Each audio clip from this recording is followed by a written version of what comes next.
এবার যুবক ওই আবু সালেহ মুসা জঙ্গি রহমাতুল্লাহি আলাইহি ওই বাগানের মালিকের কাছে যাইয়া ডাক দিয়া বলো, গো আল্লাহর গোলাম, আমি বহু দূর থেকে এসেছি, পায়ে হেঁটে হেঁটে আসলাম, শুধুমাত্র আপনার গাছের একটা ফল খেয়েছি, ক্ষুধার যন্ত্রণায় সহ্য করতে পারি নাই, দাবিটা ছাড়ানোর জন্য আর একটু মাফ কইরা দেন, পারবেননি?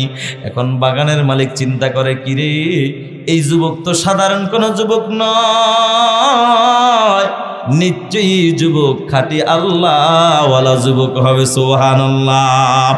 আল্লাহর গোলাম চিন্তা করলো কি করা যায়। বাগানের মালিকের একটা আদরের কন্যা, যেই কন্যাটা ছিল একদম দিনদার, যেই কন্যাটা দিনদার একটা কন্যা ছিল, তার বাগানের মালিকের বড় ইচ্ছা ছিল আমার এই আদরের কন্যাটাকে ভালো একজন তাকওয়াওয়ালা আল্লাহওয়ালা যুবকের হাতে তুলে দিব। জোরে কন্যা সুবহানাল্লাহ। ও মুসলমান আল্লাহর গোলাম, এই কথাটা চিন্তা করলেন, এই যুবকরে যেহেতু পাইছি, ওরে এমনি সারা যাইব না, ওর থেকেই আমি আমার মনের আশা পূরণ করব। যুবক, তোমার ফলের দাবি আমি ছেড়ে দিতে পারি, একটা শর্তের বিনিময়ে। বলে কি শর্ত? শর্ত হইল আমার একটা আদরের কন্যা আছে, এই কন্যাটা হলো বোবা, ল্যাংরা, অন্ধ, বধির, এগুলা শোনার পরও তুমি যদি রাজি হও, তাহলে আমার মেয়েটাকে বিবাহ দিব, আর বিবাহ যদি করো ফলের দাবিও ছেড়ে দিব। সুবহানাল্লাহ। এবার যুবক আবু সালেহ মুসা জঙ্গি রহমাতুল্লাহি আলাইহি মনে মনে ভাবলেন, হায় রে, দুনিয়ার জমিন থাকার জায়গা নয়। নবীজি বলে, আদ-দুনিয়া সিজনুল মুমিন ওয়া জান্নাতুল কাফির, দুনিয়াটা হলো মুমিনদের জন্য কয়েকখানা জেলখানার মতো কষ্টকর, আর বেঈমানদের জন্য হলো শান্তির জায়গা। একটা কাজ করি, না না না না, আমি দুনিয়ায় প্রয়োজন হলে অন্ধ, বোবা, ল্যাংরা, বলে কানা বিবি নিয়ে জীবন কাটাবো, তবু আমার মালিকের সামনে আমি গুনাহ নিয়ে দাঁড়াইতে পারবো না। এই চিন্তা করে করে ডাক দিয়ে বলো, গো আল্লাহর ওলি, আমি রাজি হয়ে গেলাম, বিবাহ পড়ায় দেন, তবু ফলের দাবিটা ছেড়ে দেন। সুবহানাল্লাহ। এবার আল্লাহর ওলি বাগানের মালিক চিন্তা করে, কিরে, জীবনে এত গাছের ফল এত মানুষ রাতের গভীরে পাইরা পাইরা খাইলো, চেক দিয়েও রাখতে পারলাম না, আর এই যুবকটা এত দূর থেকে পানির মধ্যে ভেসে যায় এমন একটা ফল খাই আসছে দাবি ছাড়ানোর জন্য, এমন আল্লাহওয়ালা যুবক ছাড়া যাবে না। এবার বিবাহ পড়ায় দিলেন। বাসর ঘরে যখন যাবে, শ্বশুর জামাইকে আগায় দেয়, কয় বাবা যাও যাও, ওই ঘরের মধ্যে যেই নারীটা পাইবা এটাই তোমার একমাত্র বিবি। আল্লাহর গোলাম আবু সালেহ মুসা এক কদম দুই কদম করে সামনের দিকে আগায়। বাসর করে যখন পাটা ঢুকাইলেন, পার রাখলেন, পাওটা ফালানোর সাথে সাথে স্বামীকে ঘরে ঢুকতে দেইখা স্ত্রী সাথে সাথেই বলে ফেলছে, আসসালামু আলাইকুম রাহমাতুল্লাহ। এবার স্বামী জাগায় বেড়ে খায় গেল, কিরে, আমার শ্বশুর না বলেছে আমার বিবি যিনি হবেন তিনি হবেন বোবা। বোবা হইলে আবার আমার সালাম দিল কিভাবে, চিন্তার বিষয়। এখন হ্যাং হয়ে গেছে, সামনে যাবে না পিছে যাবে, চিন্তা পড়ে গেল। যুবক এখন কান্দে, হায় রে, সামান্য একটা ফলের দাবি ছাড়াই তাইসা আমি আবার কোন বিপদে পড়লাম, কোন পরীক্ষায় পড়ে গেলাম, না জানি অন্য কোনো নারী ঘরে ঢুকাইয়া আমাকে বিপদে ফেলাইয়া দেয়, আল্লাহর আদালতে আমি কি জবাব দিব। আবার চিন্তা করে, না না, আমার শ্বশুর না বলছে এখানে যেই নারী থাকবে এটাই নাকি আমার বিবি, তাহলে যাই আল্লাহ ভরসা। এবার বিবির কাছে যায় রাত্রটা কাটাইলেন, সময় কাটাইলেন, গল্প করলেন। সকালবেলা এবার শ্বশুরের কাছে যাইয়া ডাক দিয়ে কয়, ও আল্লাহর বান্দা, আপনি কিভাবে আমার সাথে ধোঁকাবাজি করলেন আর মিথ্যা কথা বললেন? বাবারে, তুমি আমার জামাই হইয়া আমাকে কিভাবে ধোঁকাবাজ বললা আর মিথ্যুক বললা, এটা আমি বুঝলাম না। আপনি না বললেন আপনার মেয়ে হবে ল্যাংরা, বোবা, অন্ধ, বধির, কই কোনোটাই না। যদি কথাটা যদি সত্য হয়, আপনার মেয়েটা যদি ল্যাংরা, বোবা, অন্ধ, বধির হয়, তাহলে নিশ্চয়ই আপনি একজন ধোঁকাবাজ। আপনার মেয়েরে না দিয়া অন্য মেয়েরে ঢুকাইয়া দিয়েছেন, এই জন্য বললাম ধোঁকাবাজ। আর এটা যদি আপনার মেয়ে হয় তাহলে আপনি একজন মিথ্যুক। এবার শ্বশুর ডাক দিয়া কয়, এরে বাবা, কসম আল্লাহর, এটাই আমার মেয়ে, আর কসম খায়া বলতে পারি, আমি কসম খায়া বলি, আমি যেটা বলছি এটা সত্য কথা। এখন ছেলেটা আরো পুরা অবাক হয়ে গেল, হায় রে, কসম খায়া বলল যে তার মেয়ে নাকি বোবা, ল্যাংরা, তাইলে আমি কার কাছে রাতটা কাটাইলাম, চিন্তায় পড়ে গেল। এখন ডাক দিয়ে কা বাবা চিন্তা করবা না, আমি আমার মেয়েটারে কেন ল্যাংরা বলেছি, বোবা বলেছি, অন্ধ বলেছি জানো? একটাই কারণ, সেটা হলো আমার মেয়ে উম্মুল খায়ের ফাতেমা যখন বালেগা হয় সেদিন থেকে আজ পর্যন্ত কোনো দিন কোনো বেগানা পুরুষের দিকে তাকায় নাই, এই জন্য বলেছি অন্ধকন্যা। সুবহানাল্লাহ। আমার মেয়েটাকে কেন আমি বুবা বলেছি জানো? যেদিন আমার মেয়েটা বালেগা হয়েছে সেদিন থেকে আজ পর্যন্ত কোনো বেগানা কোনো পুরুষের সাথে কোনো কথা বলে নাই, এই জন্য আমার মেয়েটাকে আমার দৃষ্টিকোণ থেকে আমি বলেছি বোবা।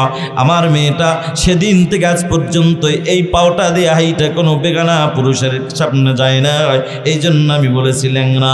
বাবা রে মন খারাপ কইরো না, আমি দোয়া কইরা দিলাম, যাও যাও আমার মেয়েটা নিয়ে যাও, তোমার জীবন ধন্য, জীবনে সুখী হইতে পারবা। এবার শ্বশুরের কথা অনুযায়ী মেয়েটা নিয়ে যায়। এরে যুবক, সন্তান দুনিয়া আসার আগে বাবার কাছে দুইটা হক। এক নম্বর হক হলো যুবক তুমি নিজে নেককার হও, দুই নম্বর নেককার বিবি ঘরে ঢুকাও। কারণ বাপ যদি ভালো হয় মা ভালো হওয়ার আশা করা যায়, আর মা যদি ভালো হয় সন্তান ভালো হওয়ার আশা করা যায়। এটার বাস্তব প্রমাণ এই যে যুবক যেই মেয়েটা নিয়ে গেল, এবার বাপটা ভালো হওয়ার কারণে বিবিটাও ভালো, মাটাও ভালো। এমন মায়ের গর্ভে যেই সন্তান আল্লাহ দান করেছেন, এটা সাধারণ কোনো সন্তান নয়, এটা হলো জগৎ বিখ্যাত একজন বুজুর্গ, যার নাম সারা পৃথিবীর মানুষের মুখে পড়তেছে।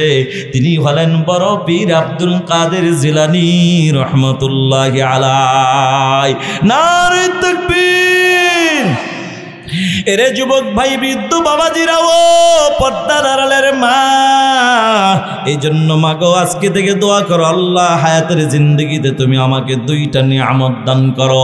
একটা হলো তুমি আমাকে নেক হায়াত দান করো, আর একটা হলো হায়াতের জিন্দগিতে আমার জন্য একজন নেককার আল্লাহওয়ালা স্বামী দান করো। এ যুবক ভাই, বৃদ্ধ বাবাজিরাও, পর্দার আড়ালের মা, দুঃখজনক হইল কথাটা একটা সত্য।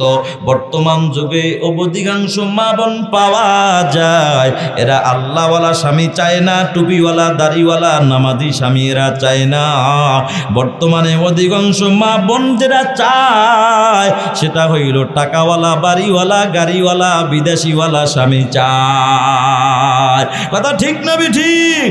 আল্লাহর কসম করে বলি, ও পর্দার আড়ালের মা, টাকায় শান্তি দিতে পারে না, বিল্ডিং বাড়ি গাড়ি শান্তি দিতে পারে না, শান্তি দেওয়ার মালিক যিনি, তিনি কে? এই জন্য যুবক ভাই, দুনিয়ায় শান্তি পরকালে মুক্তি যদি পেতে চাও রে যুবক, আজকে থেকে ওই মালিক আল্লাহর কাছে দুইটা দোয়া করো। আল্লাহ, তোমরা যারা বিবাহ করো না, এক নম্বর দোয়া করো আল্লাহ তুমি আমাকে নেক হায়াত দান করো। দুই নম্বর দোয়া করো আল্লাহ হায়াতের জিন্দিগিতে একজন নেককার বিবি দান করো। যুবকরি, নেককার বিবি কেন চাইবা জানো? নেককার বিবি ঘরে ঢুকাইলে তোমার জন্য তিনটা লাভ। বাবা কয়টা লাভ? জোরে বলেন কয়টা লাভ? তিনটা লাভ। এক নম্বর লাভ হলো হায়াতের জিন্দিগিতে স্বামী হিসাবে খেদমতের কোনো ত্রুটি হবে না, কারণ নেককার বিবিরা স্বামীর খেদমতের বড় পাগল, আর বেআমলওয়ালা বেপরদাওয়ালা নারীরা অন্য পুরুষের খেদমতের পাগল। কথা বলো ঠিক কিনা? ও যুবক ভাই, নেককার বিবি ঘরে ঢুকাও, কপাল বড় ভালো। তিনটা লাভ। এক নম্বর লাভ হলো হায়াতের জিন্দিগিতে স্বামী হিসাবে খেদমতের ত্রুটি হবে না। দুই নম্বরে নেককার বিবির গর্ভে সন্তান পাইবা, নেককার সন্তান। তিন নম্বরে জনম দুঃখিনী মা বাবার খেদমতের কোনো ত্রুটি হবে না। জোরে কন্যা সুবহানাল্লাহ। তবে যুবক, বয়ান কিন্তু শেষের দিকে চলে যাচ্ছি, দিলটা নরম করে দাও। এরে যুবক ভাই, এক ফোঁটা চোখের পানি ফালাবার জন্য একটু চেষ্টা করো। কে কাঁদলো কে কাঁদলো না দেখার সুযোগ নাই, তুমি কাঁদো কিনা এটাই দেখার বিষয়। যুবক রে, এর বিপরীত বেআমলওয়ালা বেপরদাওয়ালা বিবি যদি ঘরে ঢুকাও, তাহলে ওদিকে যেমন তিনটা লাভ, এদিকে কিন্তু বাবা আবার তোমার তিনটা ক্ষতি। এক নম্বর ক্ষতি, স্বামী হিসাবে খেদমত পাইবা না, কারণ বেআমলওয়ালা নারীরা স্বামীর খেদমতের অতটা কথাটা পাগল না। স্বামীর কষ্টের টাকায় মোবাইলে এমবি ভরে ভরে ভরে ভরে অন্য পুরুষের সাথে কালেকশন লাগাইয়া এই যে আসতেছে আগামীকাল বেহায়া দিবস 14ই ফেব্রুয়ারি বেহায়া দিবসের দিন স্বামীরে ফাঁকি দিয়া হসপিটালের নাম বইলা পার্কে পার্কে অন্য পুরুষ নিয়ে দৌড়ায়। আছে না না? এই জন্য যুবক ভাই বেআমলওয়ালা বিবি করে ঢুকাইলে তিনটা ক্ষতি। 1 নম্বর ক্ষতি স্বামী হিসাবে খেদমত পাইবা না, 2 নম্বরে নেককার সন্তান পাইবা না। কারণ তুমি লাগাইছো তেঁতুল গাছ, মসজিদে যায় সেজদায় বইরা কাদর কাওয়াল্লাহ লাগাইছি তেঁতুল গাছ, তুমি আমার দিবা আঙ্গুর ফল। আল্লাহ কয় ও গরু নদীর কপাল পোড়া যুবক, তোরে আঙ্গুর পরে দিব, আগে পাবনা হসপিটালের সিট খালি কইরা ভর্তি করা দরকার। কথা কোন ঠিক কিনা? কারণ আমি আল্লাহ তেঁতুলের জন্য আলাদা গাছ দান করেছি, আপেলের জন্য আলাদা, কমলার জন্য আলাদা। তেঁতুল গাছ লাগাইয়া যেমন আঙ্গুর ফলের আশা করা বোকামি, ঠিক বেআমলওয়ালা বেপরদাওয়ালা বেনামাজি নারী ঘরে ঢুকাইয়া নেককার সন্তানের আশা করাটাও বড় বোকামি। কথা ঠিক না বেটি? এজন্য যুবক ভাই বেআমলওয়ালা নারী ঘরে ঢুকাইলে 3 নম্বর ক্ষতি, তুমি মা বাবার খেদমত কোনোদিন পাইবা না।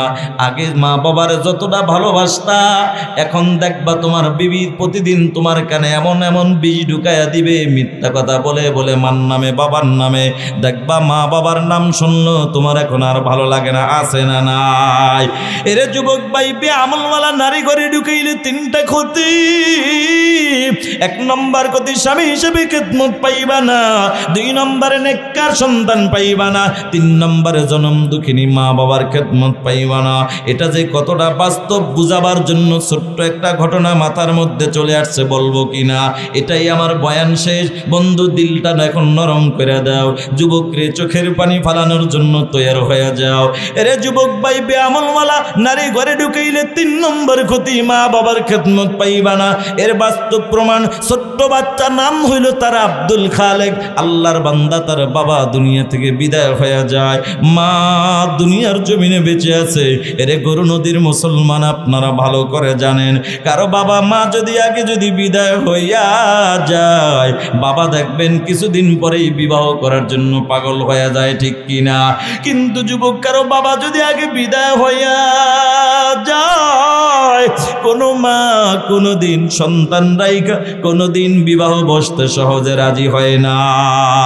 আল্লাহর বান্দা আব্দুল খালেকের বাবা দুনিয়া থেকে বিদায় হয়ে যায়, মা দুনিয়ার জমিনে বেঁচে আছে। মায়ের টার্গেট হলো আমার ছেলেটাকে আমি মানুষের মতো মানুষ বানাবো। মা চিন্তা করে করে আব্দুল খালেককে স্কুলে ভর্তি কইরা দেয়। কিছুদিন পরে ছেলেটা পড়ালেখা করে করে মেট্রিক পরীক্ষার সময় হয়ে যায়। হঠাৎ করে স্কুলের হেডমাস্টার একদিন ডাক দিয়ে কয়, বাবা তোমাদের সবার জন্য সুখবর, আগামীকাল তোমরা সবাই 1200 করে টাকা নিয়ে আসবা, পরীক্ষার ফর্ম ফিল আপ করা লাগবে। কথাটা শুই না সব ছেলেরা রাজি, কিন্তু এতিম ছেলে আব্দুল খালেক দাঁড়ায়া শুধু খালি চোখের পানি ফালায়া কাঁদে আর কয়, হুজুর সবাই পরীক্ষা দিতে পারলো, আমি বুঝি পারবো না। স্যার কয়, বাবা কেন পারবি না, কি হয়েছে তোর বল? ছেলেটা দাঁড়ায় কাঁদে আর কয়, স্যার আমার বাবা নাই, আমি বড় এতিম, আমার বাবা যদি থাকতো তাহলে রিক্সা চালায়া হইল বাবা পরীক্ষার টাকা দিত। কথা বলো ঠিক না বেঠি? এখন ছেলেটার মনটা বড় খারাপ, বাড়িতে চলে যায়, পড়ার টেবিলে বসে কি যেন চিন্তা করে আর কাঁদে। এবার ছেলের চোখের পানি দেইকা মা সহ্য করতে পারে না, মার চোখ ছেলের চোখে পানি দেখে মা ডাক দিয়ে কয়, কিরে বাবা, তোর বাবার মৃত্যুর পরে কোনোদিন তোর চোখে পানি দেখি নাই, বল না বাবা তোর চোখে কেন পানি পড়তেছে? আমি মা তো সহ্য করতে পারি না। মা ছেলেটা ডাক দিয়া কয়, মা গো আমার স্যার বলছে পরীক্ষা দিতে হবে, টাকা লাগবে 1200, এই জন্য আমি কান্না করি, কারণ আমার বাবা নাই, আমি বড় এতিম। আমার বাবা নাই, কে আমার টাকা দিবে রে মা? আমার সব বন্ধু বান্ধব সবাই পরীক্ষা দিবে, আমি বুঝি পরীক্ষা দিতে পারবো না। কথাটা শুই না মা সহ্য করতে পারে নাই, কয় বাবা তুই দাঁড়া। আরে তোর বাবা নাই তো কি হয়েছে, আমি মা তো বেঁচে আছি। কথাটা বইলা মা দেরি করে নাই, মা অন্য একটা রুমে চলে গেল। অন্য একটা রুমে যাইয়া প্লাস্টিকের একটা ব্যাগ হাতের মধ্যে নিয়া মা আব্দুল খালেকের দরজায় হাজির। যাইয়া ডাক দিয়ে কয়ে, নে বাবা নে, ব্যাংকটা ভাঙ, দেখ বাবা কত টাকা আছে। ছেলেটা ব্যাংকটা ভাঙা দেখে টাকা লাগবে 1200 টাকা, হয়ে গেছে 1300। আল্লাহু আকবার। ও বন্ধু, মানুষ কিন্তু দুই কারণে চোখের পানি ফালায়। কখনো কখনো বেশি সুখের খবর শুনলে, কখনো বেশি দুঃখের খবর শুনলে পানি পড়ে, ঠিক কিনা? আব্দুল খালেকের চোখ দিয়ে এখন টপ টপ করে পানি। কাঁদে আর কয়, মা গো আমি পরীক্ষা পড়ে দিবা, আগে বলো না মা টাকাগুলা তুমি কোথায় পাইলা? মা ডাক দিয়া কয়, বাবা রে তোর টাকার দরকার, আমি মা টাকা দিছি, তোর জানার দরকার নাই টাকা কই পাইছি। ছেলেটা কাঁদে আর কয়, মা গো আমার জানার দরকার আছে, কারণ আমার বাবার মৃত্যুর পরে কোনোদিন তোমার ভালো একটা জামা পরতে দেখি না, কোনোদিন তোমার ভালো একটু খাবারও খাইতে দেখি নাই। মাগো তুমি টাকাগুলা কোথায় পাইছো একটু বলো। মা এখন চোখের পানি ফালায়া কাঁদে, বাবা শুনবি তাহলে শুনে নে। আমি মা যেদিন তোরে স্কুলে ভর্তি করলাম, সেদিন আমি মায়ের কানে একটা আওয়াজ আসছে, এরে আব্দুল খালেকের মা,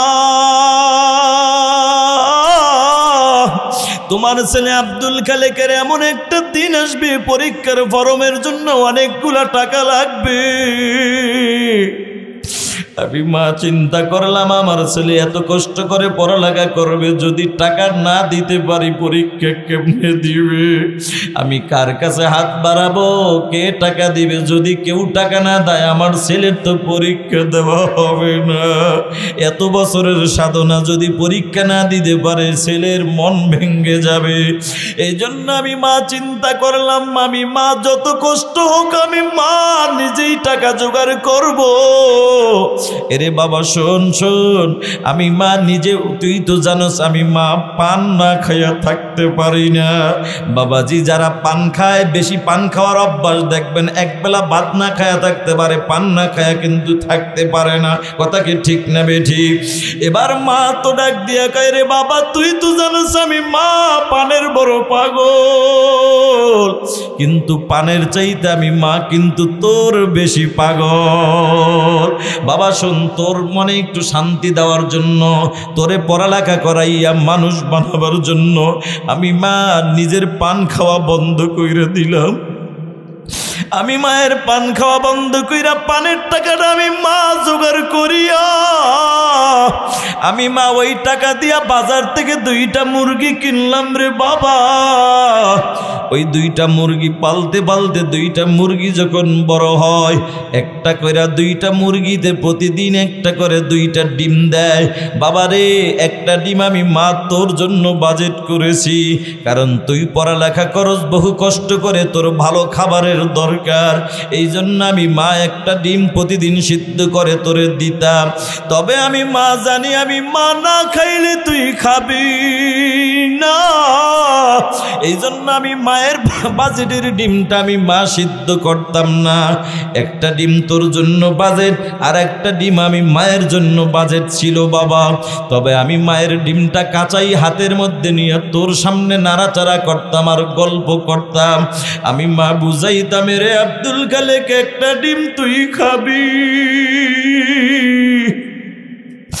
আর একটা ডিম আমি মা খাবো।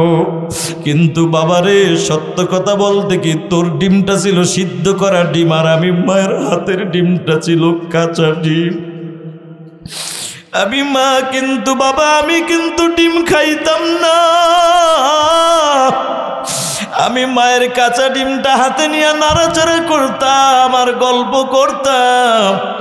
আমি মায়ের গল্পের ফাঁকে তোর ডিমটা তুই ঠিকই খাইতি। আমি মায়ের বাজেটের ডিমটা আমি মার খাইতাম না। তোর চোখটারে ফাঁকি দিয়ে আমি মা ডিমটা আস্তে করে লুকায়া রাইখা দিয়া বাবারে আমি মায়ের ডিমটা বিকালবেলা বিক্রি করে করে তোর জন্য পরীক্ষার টাকা জোগাড় করছি।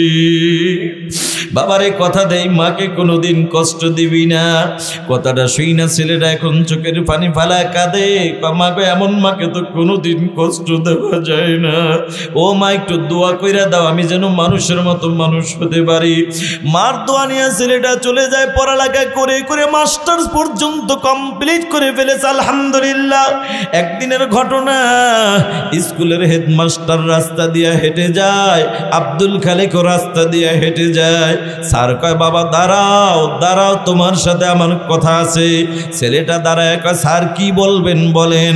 এবার ডাক দিয়া কয় বাবারে আমার দুইটা অফার, একটা হলো আমার গ্রামের বাড়ি একটা প্রাইমারি স্কুল আছে, একজন হেডমাস্টার প্রয়োজন। আমি মনে মনে বাবা তোমার এই টার্গেট করেছি। আল্লাহু আকবার। বাবা আমার একটা মেয়ে আছে বিবাহ দিব, তাও মনে মনে আমি তোমাকেই টার্গেট করছি। বলো বাবা তুমি রাজি কি রাজি না? ছেলেটা দাঁড়ায় কাঁদে আর কয় স্যার আমার বাবা নাই, আমি বড় এতিম। আমার মা বহু কষ্ট করে করে আমাকে মানুষ বানাইছে স্যার। আমার সেই মায়ের অনুমতি ছাড়া আপনার প্রশ্নের জবাব দিতে পারবো না। সুবহানাল্লাহ। ও গৌরনদী থানার মুসলমান যুবক, বাংলাদেশে কত যুবক পাওয়া যায় মা বাবা বেঁচে থাকা অবস্থাও মা বাবার খোঁজ খবর নেই না, মা বাবাকে সম্মান করে না, মা বাবাকে জিজ্ঞাসাও করে না। কোনো পরামর্শের প্রয়োজন হলে দৌড় মারে শ্বশুর বাড়ি আছে না নাই। এরে কপাল ভরা যুবক একটা কথা মনে রাখবি, আরে যেই মা বাবার পায়ে মায়ের পায়ের নিচে তোর জন্য জান্নাত। আল্লাহর নবী বলে আল জান্নাতু তাহতা আকদামিল উম্মাহাত, তোমার মায়ের পায়ের নিচে তোমার জন্য জান্নাত। এই মা বাবা তো এমন একটা নিয়ামত, এই মা বাবাকে ফালাইয়া মা বাবাকে বাদ দিয়া যারা শ্বশুর বাড়ির পাগল হইয়া শাশুড়ির কাছে পরামর্শের জন্য দৌড়াও। এরে যুবক একটা কথা মনে রাখবি রে যুবক, তোর ওই শাশুড়ির স্বার্থে যদি কোনোদিন একটু ব্যাঘাত ঘটে যায়, তোর মতো আদরের জামাইয়ের নামে গৌরনদী থানায় মামলা দিতে মোটেও চিন্তা করবে না। ঠিক না বে ঠিক? কিন্তু যুবক রে তোর মা কোনোদিন তোর নামে মামলা দিবে না। মাকে পান দেওয়া বন্ধ কইরা দে, খানা দেওয়া বন্ধ করে দে, জামা কাপড় দেওয়া বন্ধ কইরা দে। প্রয়োজন হলে তোর মা ভিক্ষা করে খাবে রে যুবক, তবুও কোনোদিন তোর নামে মামলাও দিবে না, বদদোয়াও দিবে না। এটা হইল মা। এটার বাস্তব প্রমাণ শুনেছি। এক যুবক নাকি মাকে মাইরা হাত ভাঙা ফালাইছে, মা বেন্টিশ করে গলার মধ্যে ঝুলাইয়া রাখছে। এলাকার যুবকরা আসছে তাকে বিচার করার জন্য, লাঠি নিয়ে মারবে। মার সামনে আইসা টাস করে আস্তে করে একটা বাড়ি মারছে। তোর মার সাথে কেন এই আচরণ করলি? বাড়িটা মারার সাথে সাথে মা সহ্য করতে পারে না। মা নিজের গলার থেকে হাতটা টান দিয়ে ছুটাইয়া নিজের কলিজার টুকরা সন্তানকে জড়াইয়া দইরা ডাক দিয়া কা এলাকার ছেলেরা তোদের পাও দুইটা ধরি, আমার সন্তানের গায়ে তোরা এভাবে টাস করে বাড়ি মারিস না। তোরা শোন নে, শোন শোন, আমি মায়ের অন্তরের খবর শোন। আমার ছেলেটা না বুঝে আমারে মারছে, মাইরা আমারে যতটা আঘাত দিছে, আমি মা কলিজায় যতটা আঘাত পাইছি তার চাইতে বেশি আঘাত পাই আমার সামনে যখন আমার ছেলেটারে তোরা টাস টাস করে বাড়ি মারোস। মনে হয় যেন আমি মায়ের কলিজায় যাইয়া বাড়িগুলা লাগে, আঘাত লাগে। তোদের দরকার নাই, আমার ছেলের বিচারের দরকার নাই, আমার ছেলে ভালো থাকুক, তোরা মারিস না। এরে যুবক ভাই কেমনে তোমাদেরকে বুঝাবো?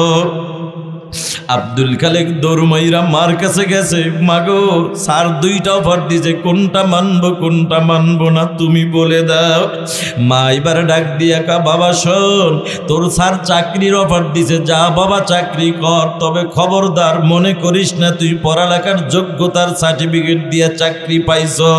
না রে বাবা, না না না না, রাতের গভীরে বইটা বন্ধ করে তুই ঘুমাইতি,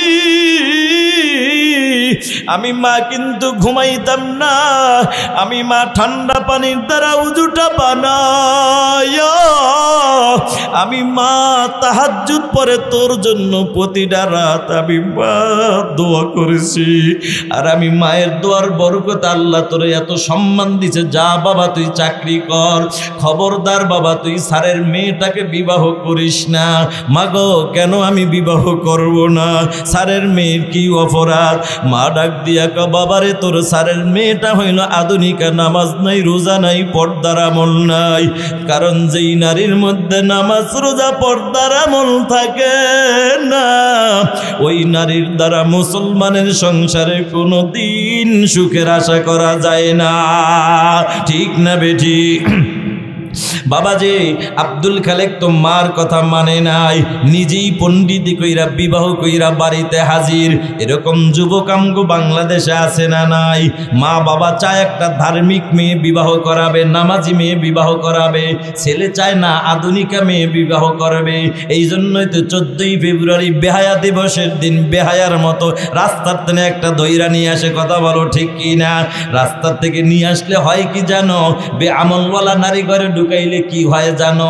এরকম তোমার মতো একজন যুবক এরকম একটা নারী ঢুকাইছিল, ঢুকানোর পরে নারী স্বামীকে ফুসলাইয়া কয়, স্বামী তোমার এখানে বাড়ি করার দরকার নাই, আমার বাবার বাড়ি করো। এবার বিবির কথা অনুযায়ী শ্বশুর বাড়ি ঘর কমপ্লিট করেছে, 7টা বছর হয়েছে, মার খবর নেয় না, বাবার খবর নেয় না। এখন ঘটনাক্রমে এবার যৌবনের যৌবন শক্তি বাদ হয়ে গেছে, যৌন অঙ্গ নষ্ট হয়ে গেছে, এখন বিবি যাইয়া অন্য জায়গায় বিবাহ বসেছে। এখন শ্বশুরালয় থেকে এবার শ্বশুর তাকে ঘাট দইরা শ্বশুর বাড়ি থেকে বিদায় করে দিল, কারণ শ্বশুর এখন তাকায় দেখে আমার জামাই দিয়ে কোনো লাভ হবে না। এবার রাস্তায় যায় কাঁদে আর কয়, হায় রে, মাকে বাদ দিলাম, বাবাকে বাদ দিলাম, শ্বশুর শাশুড়ি আপন করলাম, বউকে আপন করলাম, বউ তো চলে গেল আর এক জায়গায়, শ্বশুর ঘাট ধরে বের করে দিল, শাশুড়িও জায়গা দিল না। শেষ পর্যন্ত চিন্তা করে দেখলাম আমার মা বাবা ছাড়া আমার আর কেউ আপন নাই। ছেলেটা 7 বছর পর বাড়িতে যায়, যাইয়া তাকায় দেখে বিটা বাড়ি পড়ে আছে, কিন্তু ঘর নাই, ঘর নাই। এক রাখালগিরি করতেছে। ও রাখাল ভাই, বলতে পারো অমুক ব্যক্তির বাড়ি কি এটা না? বলে হা হা। সে কোথায়? বলে সে কথা আর কি শুনবেন, তার একটা ছেলে ছিল, আদরের সন্তান, ছেলেটাকে বহু কষ্ট করে লেখাপড়া করাইছে, মা বাবার অবাধ্য হয়ে একা একা বিবাহ করছে, শ্বশুর বাড়ি যে বাড়ি ঘর করছে।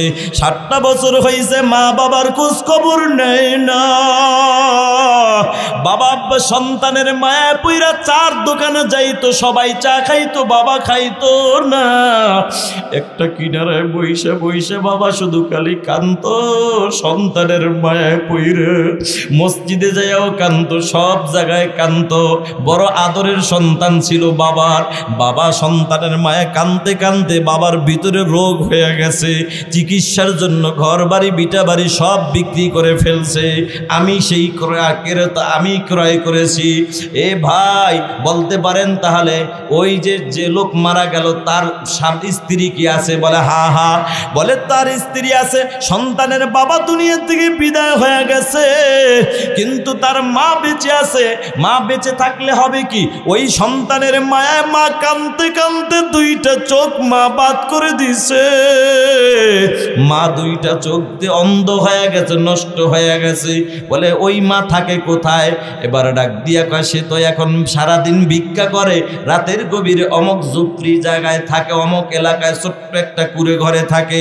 ছেলেটা ঠিকানা নিয়ে রাতে যায়, যাইয়া এবার দরজার কিনারায় যায় শুনতে পায় রাতের গভীরে মা দোয়া করে, আল্লাহ এই বয়সে আমার ছেলে হারাইলাম, স্বামী হারাইলাম, বিটা বাড়ি হারাইলাম রে আল্লাহ। ও মালিক, তোমার কাছে একটা আবদার জানাই, আমার সন্তানের বাবা যখন বিদায় হয়েছে, পুরুষ মানুষ তারে ধইরা সবাই কবরে রাখছে, আমি তো মহিলা মানুষ, আবার তো একটা সন্তান ছিল। আজকে আমি যদি দুনিয়া থেকে বিদায় হইয়া যাই, আমার লাশটা ধইরা নামানোর মতো কেউ নাই। আল্লাহ গো, তুমি আমার কলিজার টুকরো সন্তানটারে আমি মায়ের বুকে ফিরাইয়া দাও। আমি মারা যাওয়ার পরে আমার ছেলেটা যেন আমার ধইরা কবরে নামাইতে পারে। এই কথাটা শুই না ছেলেটা এবার ডাক দিয়া কয়, মা গো, তোমার দোয়া আল্লাহর দরবারে কবুল হয়ে গেছে, তোমার সন্তান আমি হাজির হয়ে গেছি। মা মা এখন অন্ধ মা, কথাটা শুই না ছেলের কণ্ঠের আওয়াজ পাইয়া অন্ধ মা একটা দৌড় মাইরা দরজাটা খুইলা হাজির, হাতটা পাইটা দিয়া ডাক দিয়া কা, বাবা আয়। আমি মা যদিও তোরে চোখে দেখি না রে বাবা, আয় আমি মায়ের বুকে আয়, আমি নরম ঠোঁটটা দিয়ে তোর গালে একটু চুমু খাবো। বাবারে, তোরে আমি পাইছি, আমি মার জীবন ধন্য।